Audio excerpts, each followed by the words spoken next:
Yes, yes, yes. Magandang araw muli sa inyo mga kasama. Andito na naman si Kuya Goods nagbabalik. At kung hindi ka pa nakasubscribe sa ating channel, pasubscribe na lang po at hit mo na rin yung bell para updated ka sa ating mga video. Ano meron ngayong araw? Pero bago yan, isang like, isang share. Gusto tayo dyan, pa-like ng video at i-share. Eto na, mainit-init pa ha. Mula ito sa isang tagapagbalita. Ito mula sa DILG ata, ano? Kinlaro ng DILG na si Garma ay dineport. Hindi raw ito naaresto. Ay nako po. Ano na naman palabas ito? Kayo ba ay naniniwala na ito ay sa talagang lehitimo na tumakas, pinatakas, o talagang tatakas? Yan ang liliwanagin natin dahil pagbalik niyan ni Garma, pag-ating niya sa kamera, for sure, may pasabog na mangyayari. Isipin nyo si Grijaldo at si Karma ay magkaibigan. So ngayon, kung ito ay isang planado na mga, sinasabi nating bago na pangalan nila ha. Sila na po ay mga duwadcom di umano. Baka po pelikula. Kaya abangan natin yung pasabog ni Garma sa November 21. Pag-attend ito sa Kamara, sa Congress hearing. Baka umamin na ito, di umano. Kasi nakakagulat, kung iisipin nyo, nakakagulat mga kasama. Hindi umatin sa Senado. Sinabi may sakit, pero pupunta pala ng Amerika. Tapos nagmamaang-maangang pa na hindi raw namin alam. Wala naman pasabi. Ang advice namin daw, di umano, pag kailangan sila, kailangan umaten sila. Hindi raw alam. Kwento yun sa unggoy. Baka maniwala pa sa inyo yung mga unggoy. Ito na! Papasukin natin. Pasok mo, kuya. Sa ibang balita, uuwi na bukas sa bansa si dating Police Colonel at dating PCSO General Manager Regina Garma ayon sa DILG. Nagbabalita ng serbisyo si Christian Yosoes. Christian. Steve, ayon kay DILG Secretary John Vic Remulla, bukas nakatakda ang flight pabalik ng Pilipinas si dating PCSO General Manager Regina Garma matapos madakip sa Amerika kasama ang kanyang anak. Sa press briefing sa Malacanang, niniw ni Remulla na hindi inaresto kundi ipinadeport ng US Immigration si Garma dahil kanselado ang kanilang visa. Wow. Wala kanyang hinaharap na kaso at full departure order si Garma kaya hindi siya pwedeng arestuhin. At ang pagkakadakip sa kanya ay tanging dahil sa kanseladong visa. Pagdating ng Pilipinas, agad anyang idediretso si Garma sa kamera dahil sa eyewitness sa mga pagdinig doon. Samantala, Drop natin si kuya para magkaalaman tayo. Kanseladong visa. Nakalusot ka sa Pilipinas, tapos pagdating mo sa Amerika, kakancel yung visa mo. Wow naman. Kuya. Baka yung pagong mapapagkukwentuhan nila, mapapaglinlang nila, pero ang taong bayan hindi nila mapapaglinlang. Once may visa ka at nakalusot ka sa immigration ng Pilipinas, understood yun. Okay yung visa mo. Unless may tumawag. May tumawag doon na pagdating diyan, i-hold nyo at i-deport nyo. Ganun lang ho kasimple. Kaya nilang manipulahin yan, lalong-lalo na, yan ay star witness nila di umano. So eto na, ang tanong. Ito ba'y planado nila dahil ang Pangulong Duterte ay aaten? Ito ba'y planado nila noong ang Pangulong Duterte ay umaten sa Senate hearing at si Karma ay hindi umaten? Hindi pinaaten? O ayaw paatenin? Yan ang mga katanungan. Di ba? Kasi lalabas na ho ang baho, di umano. Magkakaputukan na ho. Magkakabistuhan na po kung sino ang nagsusubo ng statement di umano para banatan, siraan at idiin ang dating Pangulong Duterte at si Sara. Alam niyo kung ano ang dahilan? Ito na. Ito lang ho ang mga dahilan niyan. Mag-i-eleksyon, eleksyon, may tatakbong nag-uutos, nangangamoy na mabaho talaga sila. O pinipilit nilang hindi ma-impeach at para may umupo. Mga nagbabalak. Pag wala na sa pwesto ang BP na si Ate Sara, sila na ngayon na pepesto. 'Di ba? Sila may kakayanan eh. Ang mangyayari sa 2028, hindi din makakapagtakbo si Ate BP. Kakasuhan nila. Ipapakulong, di umano. Yan ang planado. Di umano, ayon yan sa ating mga kaibigan. Na lagi nakasubaybay. Ito pa. Bakit na-deport? Napakasimple lang. Di ba? May pasabog uli yan. Abangan natin yung pasabog nila sa susunod. Ito. Meron ding pahayag dito si Atty. Sal. Alam nyo bakit? Si Atty. Sal po ang magiging lawyer ni Pangulong Duterte dito sa Kamaynilaan. So ito yung kanyang mga pahayag reaction na natin to maganda yung nakaantabay tayo lagi sa mga reaction pwede mo ba ipasok, Atty. Sal, kung meron dyan? Okay? Ayos ba? Pasok, Atty. Sal. Short notice nung una, hindi siya nakarating. In fact, ang suggestion ko, gawin nyo kasing 2 weeks notice naman. Kasi, for all you know, baka meron siyang previous engagement, hindi makakarating. O kaya naman, may masama pakiramdam. Tapos, tama-tama naman, nung gumanda ng karamdaman niya, katawan, nag-invite ang Senate. Kaya nakarating. Pagkatapos, masama ang loob nila. Yan. Totoo yan, Atty. Sal. Sa kanila, hindi. Kako, masyado kayo short notice. Anyway, so nag-imbita na naman sila.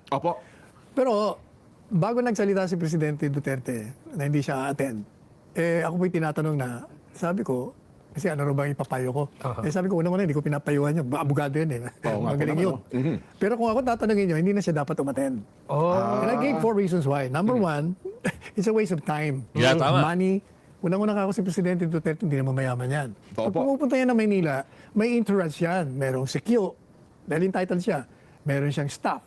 Kung magpapamasahe pa, tapos titira pa rito, kakain pa, ilang araw pa. At the same time, waste of time and money din sa... tama. Bakit hindi kailangan pumunta?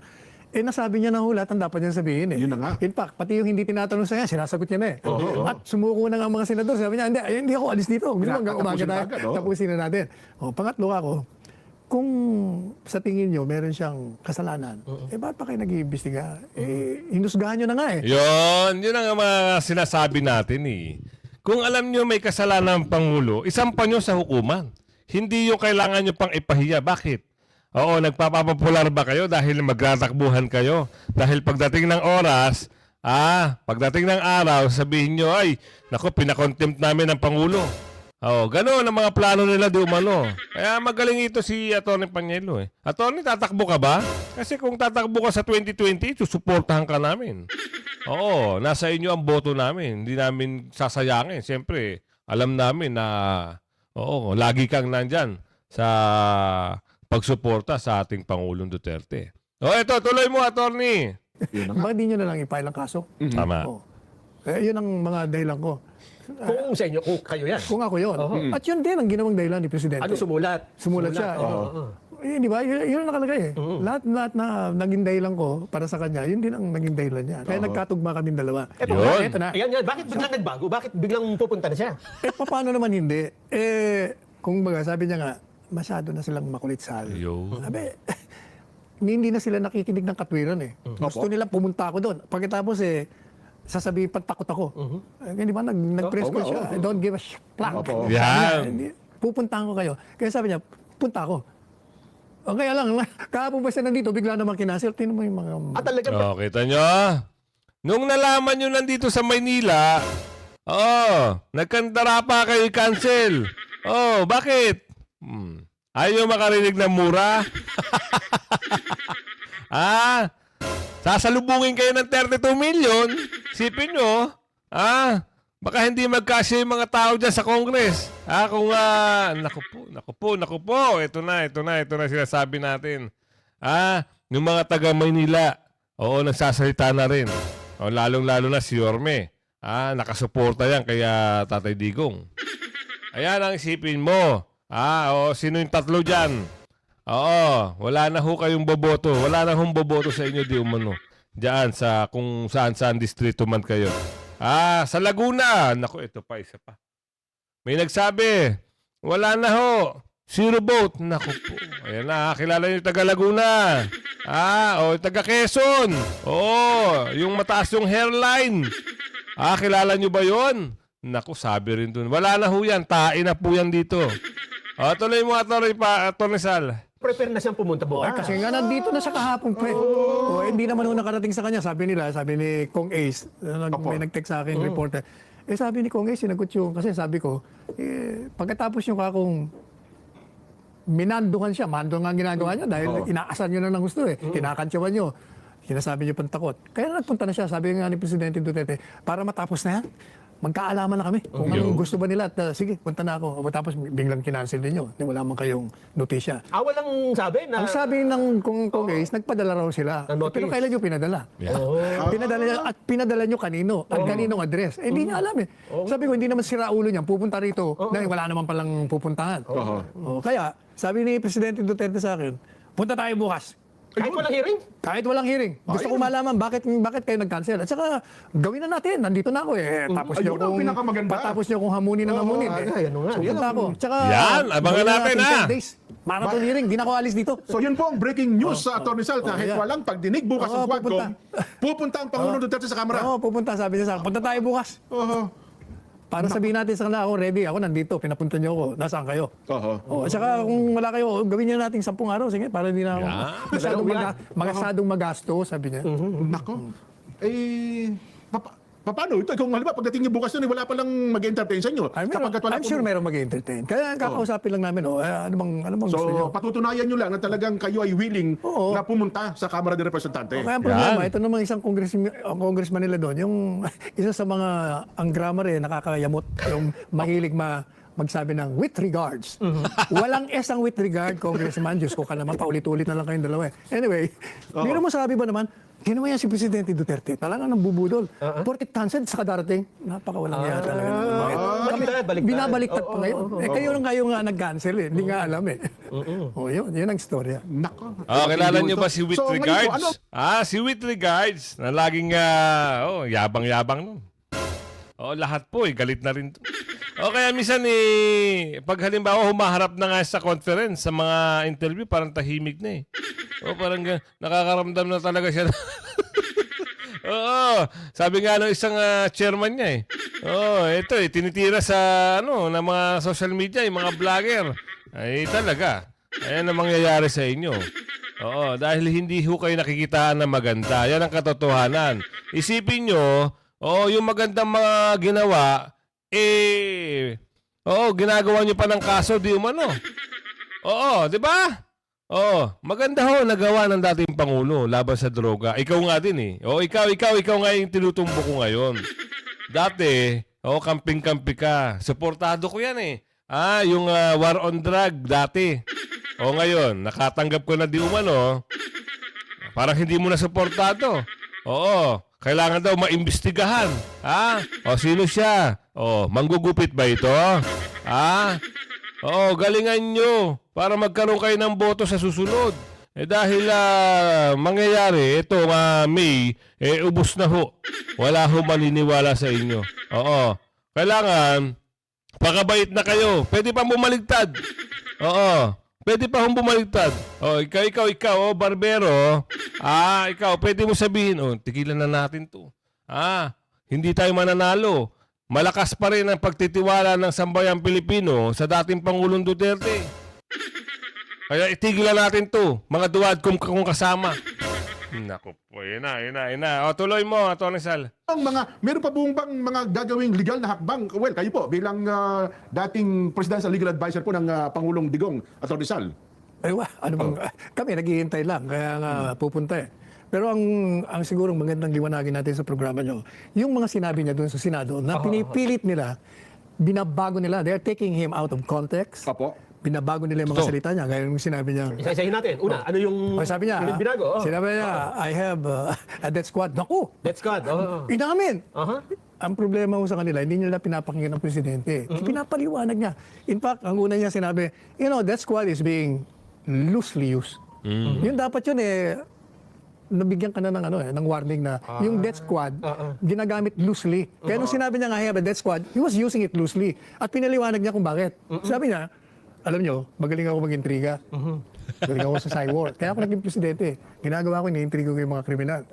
Kaya nagpapatayan sila. Kaya in that sense, mga death squad ko yan. Kasi hindi na kailangan na yung mga pulis ko ay mga aresto. Sila na. Tapos kung lalabanan sila ang papatay. Kaya sila mismo ang death squad ko. Yan. So ang ibig niyo sabihin dito, hindi tinignan yung konteksto. Hindi niya. Kaya mabuti pa ito si Coco Pimentel. Sabi niya, we have to listen to the entirety ng kanyang sinasabi. Kasi may sasabihin siya, una, babaguhin niya sa pangalawa, tapos babaguhin sa pangatlo. Kaya hindi mo malaman kung alin mo doon. Kung ibig sabihin, either nagbibiro yan, o hindi natin siya naiintindihan.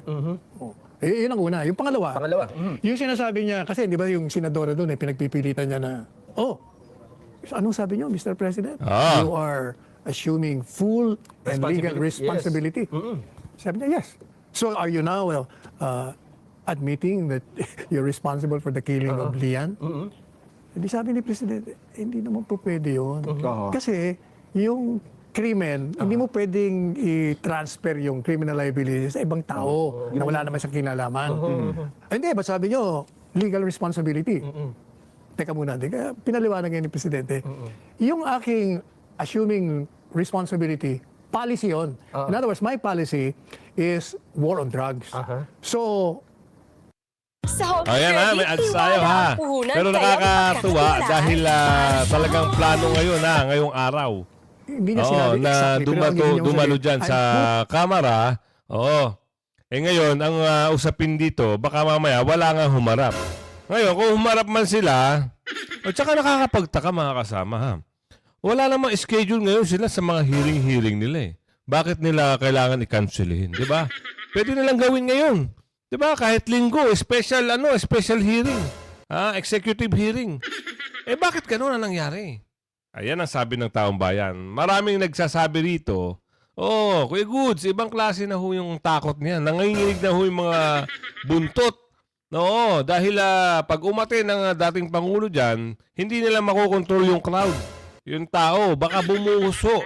Dahil isipin nyo sa social media pa lang, sa mga live nila, pag ang presidente ang hinihiring, ilang milyon ho ang nanonood. Yun po ang katotohanan. Oo, lalong-lalo na sa ating channel. Napakarami pong nanonood. Ganto, isipin nyo kung yan mismo ay pumunta dyan at natuloy ang hearing, baka hindi ho magkasya mga ilang milyong Pilipino. Mangyayari di umano. Yun po ang sabi ng ating mga kababayan. Handa sila, kahit na taga-probinsya ho, handa silang pumunta diyan sa Kamara sa suporta nila sa dating Pangulo. Yan ang tandaan ng mga tuwadkom. Yan ang sabi dito ni Kuya Michael. Tuloy mo, attorney. putting the success or failure of this drug war on my shoulders. If it fails, then ako ang sisihin nyo. Walang iba. Inaako ko yung kabiguan ko. Pero sinabi nyo legal responsibility. Well, mali yung intindi. Ang ibig kong sabihin, palibasa, hindi kasi abogado. Ang ibig sabihin nun, ano the Constitution, yung pangunahing tungkulin po ng presidente ay bigyan ng proteksyon at pagsilbihan ng mamamayan. Kasama ho doon na pag may ginawang kalokohan ang mga opisyalis ng gobyerno, mga pulis in connection with the drug war, trabaho niya, tungkulin niya na iusigin yung mga tao. At yun naman ang ginawa niya. So, yung when sinabi niya ngayon, yung legal responsibility, I did it. Dinimanda ko sila. Nakakonvict nga tayo eh. Ano pa bang gusto niyo? Paano? Pero pinagpipilitan kasi nga gusto nilang siraan ng Presidente Duterte. Yun lang yun. So, well, ang problema kasi sabi nila, hindi namin anya malaman kung kailan seryoso at kung kailan nagbibiro ang Pangulong Duterte. At saka yung pinupunto nila Atty. Rizal na, under oath anya yan, hindi anya natin pwedeng sabing nagbibiro ang dating Pangulong Rodrigo Duterte. Whether Atty. it's, Rizal. Opo. alam po niya, natatawa ko dun sa argumento. Whether it's under oath or not, you should know whether one is joking or not. Yan. In other words, you're under oath na nagjo-joke. Anong mali dun? Di ba? Under oath ako, pero nagbibiro ako.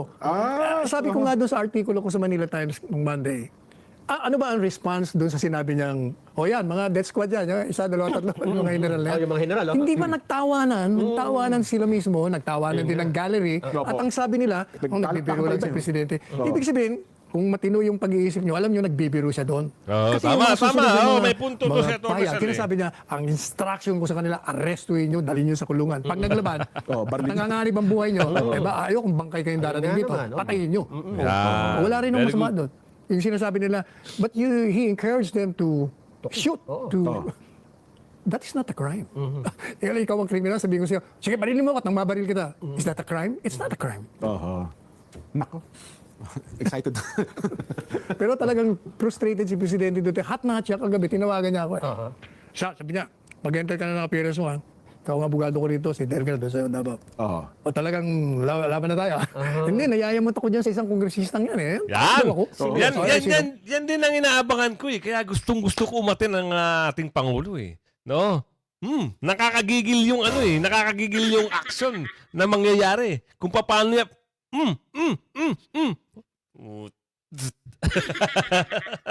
Di ba? Yun ang kagustuhan natin, no? Paano soplakin ng Pangulong Duterte itong napakayabang na kongresista. Akala mo may pakwintas-kwintas. Isa pa yon. Akala mo yung isa magrulungan. Kilala nyo ba yung isang pandakekok? Minsan talagang pag napapanood nyo, kayo na ho, manggigigil. Kahit nasa TV. Gusto nyong lapitan, gusto nyong pasukin, gusto nyong tanggalan ng tenga. Di umano. Itong mga napakayabang na kongresista. Kayo public servant kayo. Kayo na lang dyan. Iilan lang ho ang boto nyo. Huwag kayong mayabang. Kumpara doon sa boto ng Pangulong Duterte. Kung sino yung binabangga nyo, dinidiin nyo, sinisiraan nyo, at gusto nyong pabagsakin. Ang dami nyong statement. Puro paninira. Ngayon, nagbabait-baitan yung isa dyan. Nako po. Kilala na namin ang kaliskis nyo. Atty. Rizal, ano pa meron? Sino ba? Pagkala nyo. Tsaka ang sabi niya, naglulukuhan lang ba tayo dito? Ilang beses namin kayo inimbitahan tapos hindi pala kayo pupunta eh. Yung problema sa kanya, hindi niya iniintindi. Ang unang imbitasyon, ang sabi ni Presidente, may masama ang pakiramdam ko. Bigyan niyo ako ng panahon. After a while, in between the first invitation and the second, nagsalita na siya. Kaya may reason na siya. Ano ba bang gagawin ko dyan? Nagsalita na ako sa inyo. Siguro, kung matuloy man yan at darating siya sa susunod na inireset nila, siguro ang gagawin niya, uulitin niya at paliliwanag niya uli. Sabi ko nga, wala ka nang ginawa kundi magpaliwanag, paulit-ulit na nga eh. Pero talagang ang target nila, ikaw, saka si Inday Sara. Politika lang yan. Makakatulong sa kanilang re-election bid. Di ba? Makakatulong o makakasama? Hindi, makakatulong kasi hindi ba publicity good or bad? It's good. Ang problema, ang publicity na nagagalit ang tao, baka hindi sila abutin sa botohan. Hindi boto ng tao, Atty. Rizal eh. Sorry na lang sila. Pero if you notice, yung mga miyembro ng Kongreso, mga bagong muka. Oo nga, mga Hindi mo bata ba ko ngayon. Hindi mo napansin? Hindi kilala eh. Kaya this is their opportunity to claim notoriety ng popularity. Tama si attorney. Yung mga young guns nagpapasiklab. Marami sa kanila nagpapasiklab. Kita nyo iba, yung mga babae nanalo ng party list na Makabayan. Makabayang Red. No, nagpapasiklab. Yung iba nga dyan, convicted daw, di umano. Kaya nga, bakit nagtataka sila, ang mga kababayan natin, bakit hindi pa ikulong? Nandyan pa rin, naghahari-harian dyan. Ngayon, ito. Tumatakbo sila, 12 sila, senador. Senador, ha? Alam nyo na. Pag may nakita kayong mga ganong pangalan, naku po. Sana lang gamitin nyo yung tamang pag-iisip. At huwag kayong magpapadala sa mga matatatalas na dila ng mga kapitbahay, kumare, kumpare, na ito, si ganon ay magaling. Naku, magdesisyon kayo. Kung ano yung nakikita nyo mali, itapon nyo. Swak nyo sa inidoro. Ganun lang kasimple. At ang alam naman natin na punot dulo rito talaga, ang target nitong mga to, kaya sinabi ni Atty. Rizal, ang mga Duterte, no? Pero ang ginagawa nitong mga young guns at yung mga bagong muka, nagpapalapad ho ng papel. Meron nga dyan, kamukha ni Max Alvarado, di umano eh. Kung makapagsalita, kala mo may alam. Kala mo alam niya talaga yung mga usapin. Kala mo kilala niya si Ate Sara. Meron pa nga dyan, ito si ang tawag dito. Leader daw to eh. Ayan, kung sino nga yan. Leader daw siya. Kita nyo? Ewan natin, kung pag nanalo ka pa, swerte mo. Pag natalo ka, malas mo. Yun lang ang sabi ng ating kababayan. Sabi nga nito, sa tingin nyo, natakot ba ang Quadcom sa pagdalo ng dating Pangulong Duterte sa kanilang pagdinig bukas? Sabi dito, oo, 100% takot. Ha? Oo, new code name, the Quadcom! Yan ang sabi, ha? O, ito, tuloy mo, Atty. Sal. Gawa sila ng, yan, yung kaibigan nyo. Ganyan na. Oo. Ay, nako. Pero yung ano naman, yung sa statement ni Colonel Garma, Atty. Sal, yung sinasabing ang nag-utos ukol doon sa reward para doon sa mga pagpatay, anong sagot ng Pangulong Duterte Hindi doon? po ba sinabi niya, nagsisinungaling niya, walang reward. Ba't mga siya magre-reward? Trabaho nila yun. Tama. Alam po niyo, ang tanong, bakit nagpumirma ng ganon? Oo. Discover the Oh, yan power may of ads tayo, TikTok ha? messaging ads. With TikTok messaging ads, small businesses Alam niyo, nung umpisa pa lang, sinabi ko na either pre-measure yan o may consideration yan. And I think, totoo nga pala. Bakit? Alam niyo kung nasa Sigarma ngayon? Nasa US nga rin po eh. Exactly, na-release na. At kasama yung anak na may sakit. Sa tingin ko, yun ang konsiderasyon. I-release ka, tulungan ka namin yung anak mo may sakit. Yun ang reason. Ang problema, bigla namang hinuli ng immigration officer ng US sa utos naman daw ng DOJ. Yun po ang latest ngayon. Atty. Sal. Siguro, sasabihin ng mga, tinulungan ka na namin. Iba ng ahensya yan. Ibang DOJ na yan, hindi na kami yan. Pero paano kung mag-iba ng linyahan ng testimonya? Ay, di magsasalita na yan. Sigurado. Lalabas na totoo. Para nung kay Colonel Grijaldo.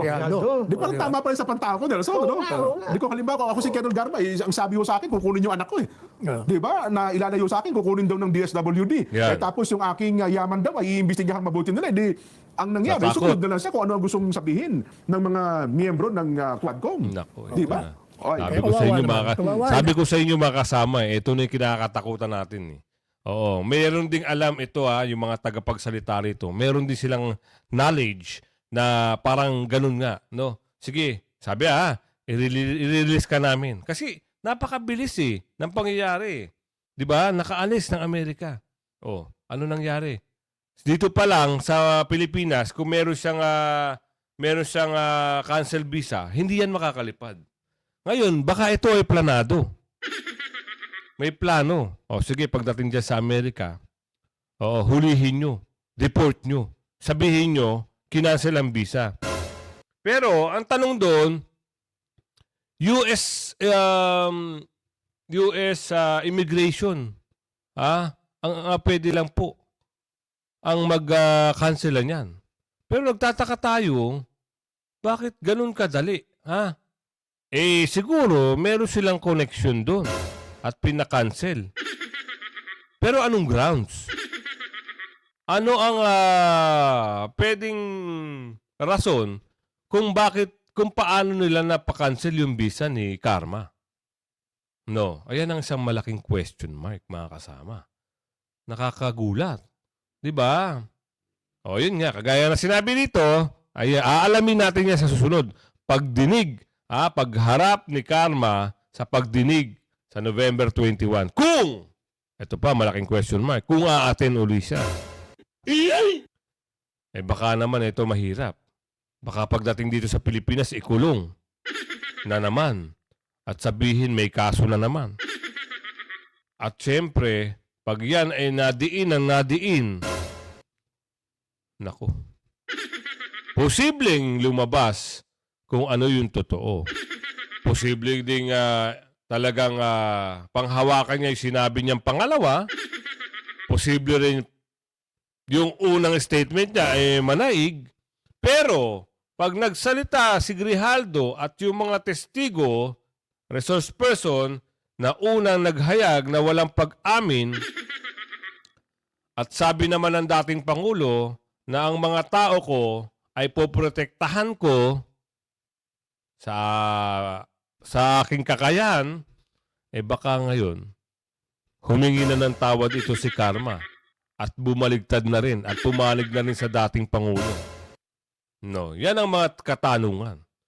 Oo. Pasok, ano pa meron? At saka napansin natin, di ba, nung nagsasalita siya, binabasa yung affidavit niya, umiiyak siya Which means, hindi ka naman iiyak. Hindi basta iyak lang, attorney. Hindi ka naman maghahagulol kung yun sa kalooban mo. Anong tawag doon? Tim sa kalooban mo. Pero talagang kontra Parang iba yung damdamin kaysa dun sa message nung binabasa. Oo. Tama. Kaya nga ilang beses pinaulit, di ba? Pangalawa, tingnan nyo tingnan nyo yung affidavit niya. Sinasabi niya na tinawagan daw siya. Tapos lilika daw ng isang malaking proyekto. Pero force, tingnan mo yung timeline, hindi pa siya presidente. Hindi pa siya presidente. Kasi May of 2016, wala nga siya sinabi kung Petsa. nahalal na ba siya o maghahalalan pala. Pero May, hindi pa siya Nakapanumpa. Oh, July. 30 pa eh. July. Bakit ka naman gagawa ng gano'n? That's one. Another thing, nung sinabi niya na nag-create ng task force para yung sinasabi niya kung ano ng mga detalye ron, mapansin mo, doon sa isang paragraph, sabi niya, I was invited to join the task force, but I declined. Hindi, tinanggihan ko kasi wala akong karanasan sa ganung uri ng trabaho. Oh, kung wala ka palang karanasan, dati kang police director ng Davao, ibig sabihin, you were not involved. So if you were not involved, paano mo masasabing may nalalaman ka sa mga sinasabi mo ngayon na drug war, may reward and all that? Ibig sabihin, hearsay. Oh, yun Ready ha. na ba sa bago? Totoo. Pwedeng masabing hearsay mga kasama. Kasi isipin nyo ha. Kasama! Oo. At pwedeng masabing hearsay. At pwedeng masabing gawa-gawa lang. Oo, plano talagang, yun ang panlaban sa mga Duterte. Diyan sa gagawin nilang hearing na pakwela di umano. Tama-tama. Yan ang mga isang malaking katanungan. Bakit nga ito si Karma, nung pangalawang pagdinig, iba yung tono ng boses. Oo, kumanta ng abakada. Ngayon, sigurado, pagbalik nito, kakanta na naman to ng Bahay Kubo. Oo, may pag-amin. Abangan natin kung ano yung pag-amin dito. O, tuloy. Pagdating doon sa mga susunod na paragraph, sabi po sa akin ni Leonardo ganito. Oo. Pinarating po sa akin ni Leonardo ganito. Ibig sabihin, talagang puro lang galing sa ibang tao, hindi sa personal na knowledge mo. Kaya, pag yun po yung ginamit mo, kahit sa hukuman, hindi tatayo yun. Kaya hindi ako nag-warning, sinasabi nila na dadali namin sa ICC o didali nyo. It will never stand in So court. yun na pala, yung punto nila sa ICC na sinasabing, well, di ba meron silang complaint doon sa ICC na mukhang ang nangyayari sa Quadcom ay para bagang nagkakaroon ng mga buhay na tao, mga statement para patibayan yung complaint nila sa ICC, attorney. Nakapile na. Pero ang problema ho doon, yung transcript sa Quadcom, kahit sa Senate, will never validate any claim na may extrajudicial hearing. Tingnan nyo, hindi ba yung lahat na resource person doon may unang gagawing affidavit? Opo. Tapos magre-retract bago papaguhin na naman. Hindi pa pwede yun. Pwede pa yung ganun. Madalit sabi, hindi ka panipaniwala, hindi credible yung mga pahayag nila doon. Kaya So hindi na pwede i-extract yung yung hindi, kahit na nga i-present mo yun sa court, hindi bibigyan ng halaga ng hukuman yun. baka naman iba Hindi ka panipaniwala. baka ibang pamantayan ng ICC, attorney Sal, hindi support Kung politika. Kung sa politika. Oo. Kaya nga tayo umalis eh. Di ba? Katunayan, ako ang nag-advise yan as Presidential Legal Counsel. In-advise ko na, umalis na po tayo dyan. So, yun narinig nyo yung mga usapin dito Kaya nga sabi natin, abangan natin mamaya yung mangyayari kung talagang pupunta ba ang Pangulong Duterte sa Kamara. Yan hanggang sa muli. Kung di ka pa nakasubscribe, mag-subscribe ka na. Huwag ka nang pahuli sa mga latest issue, balita, reaction. Hanggang sa muli. Bye-bye!